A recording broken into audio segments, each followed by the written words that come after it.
Good day, viewers. Today, I will talk about widow remarriage during Mahabharata times. Many are under the impression that Hinduism is conservative in outlook and practice, and women do not find the right place in the society. To counter this, there are many incidents, stories, and narratives where women in ancient Bharatavarsha were very advanced in their thinking and action. Society also placed great importance on women, and that is more than what we understand about the rights and privileges which women enjoyed during those times. Arjuna, the Pandava prince, once broke an agreement amongst his brother Pandavas. The agreement being that if any Pandava was with Draupadi, others should not enter the room, failing which the concerned Pandava will be exiled for a period of 1 year from the kingdom. It is said once a Brahmin whose cows were stolen came to Arjuna to seek his help to recover the cows. To fetch the weapons from the armory, Arjuna unintentionally passed the place where Yudhishthira and Draupadi were together. Having broken this agreement amongst the brothers, even though unintentionally, Arjuna exiled himself from the kingdom and traveled throughout the length and breadth of Bharatavarsha. While in exile, one day while taking a bath, he felt a tug or a pull in his leg, and even before he realized, he swooned and was taken to the underwater where the serpent kingdom or the Sarpaloka existed. When he woke up, he saw a Naga chief by name Kauravya along with his widowed daughter Ulupi.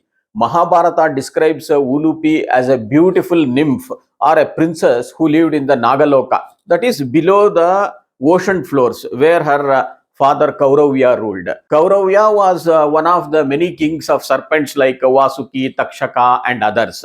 Ulupi, even though she was young, was widowed as her husband, obviously a serpent or a naga, was killed by Garuda or eagle in the true traditional enmity between eagles and serpents. Ulupi says to Arjuna through her friends on the land surface, she came to know that Arjuna was bathing, and being enamored by Arjuna's handsome personality, she wanted to wed Arjuna and beget a son through him. Kauravya also supported this wish of his daughter and requested Arjuna to wed Ulupi. Arjuna reminds them that he is on a self-imposed exile, and during this time he intends to be celibate as he had taken a vow of celibacy. Ulupi says that vow of celibacy applies only to Arjuna as far as his wife Draupadi is concerned. And in case Arjuna does not wed her, Ulupi says she will commit suicide. Confronted with this strange dilemma, Arjuna convinces himself that by sleeping one night with Ulupi, if he is able to save the life of a widow, dharma is not violated. Arjuna sleeps with Ulupi accordingly for one night, and the next day he departs from that place.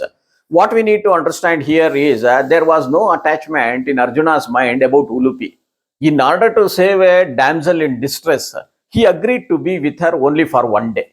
Since there was no attachment, it is said his vow of celibacy was not affected. We may also recall at this point of time the Neogi system which was in practice during those periods. As per the system, if a Kshatriya a queen did not beget a son, either because the king was dead or because he was impotent, a Satvik Brahmin or a Rishi was invited to sleep with the queen for a night or so that through that Rishi a child was begot and there would not be any anarchy in the kingdom in future.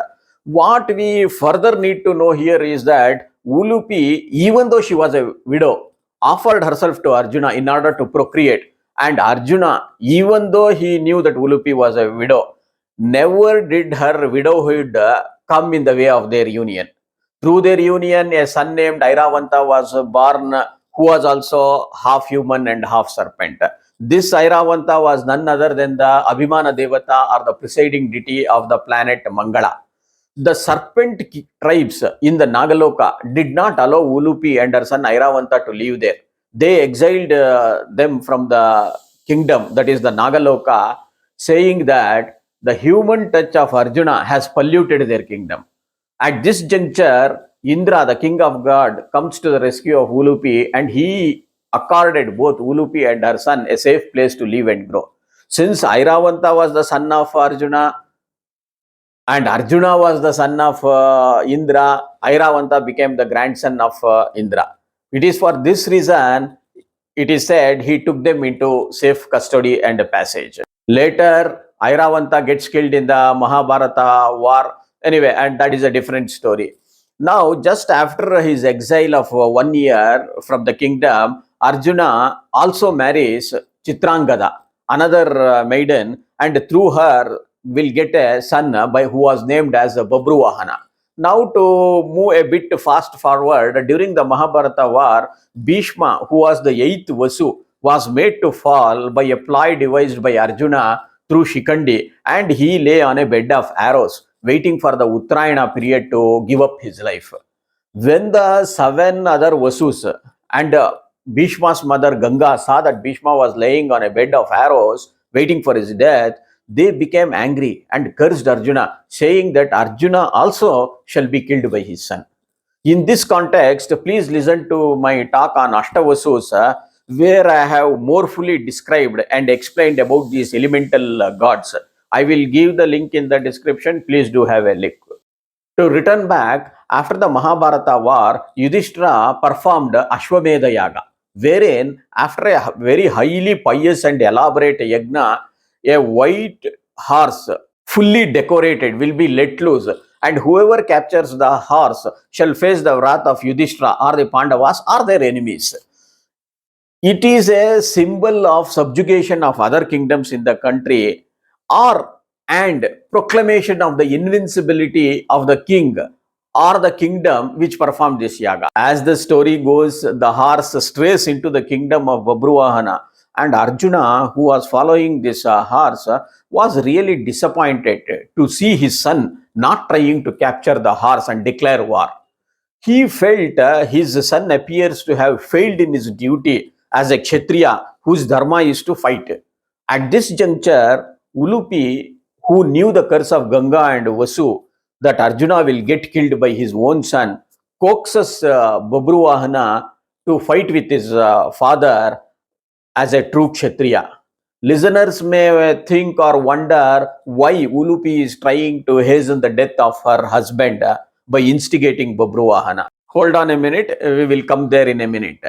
Motivated by his stepmother Ulupi, Babruvahana prepares for the battle with his father Arjuna, and in this highly ferocious battle, Babruvahana maims Arjuna.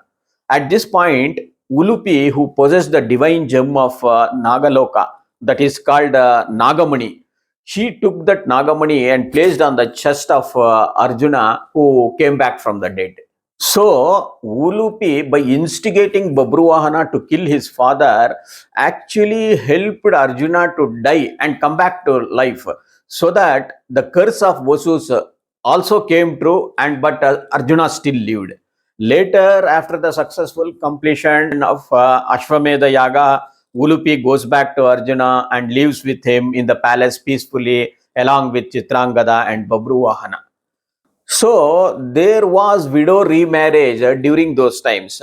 And please don't be misguided by some so-called seculars or intellectuals who bash up anything related to Hinduism, Sanatana Dharma or Bharatavarsha. Thanks for watching. Om Tat Sat.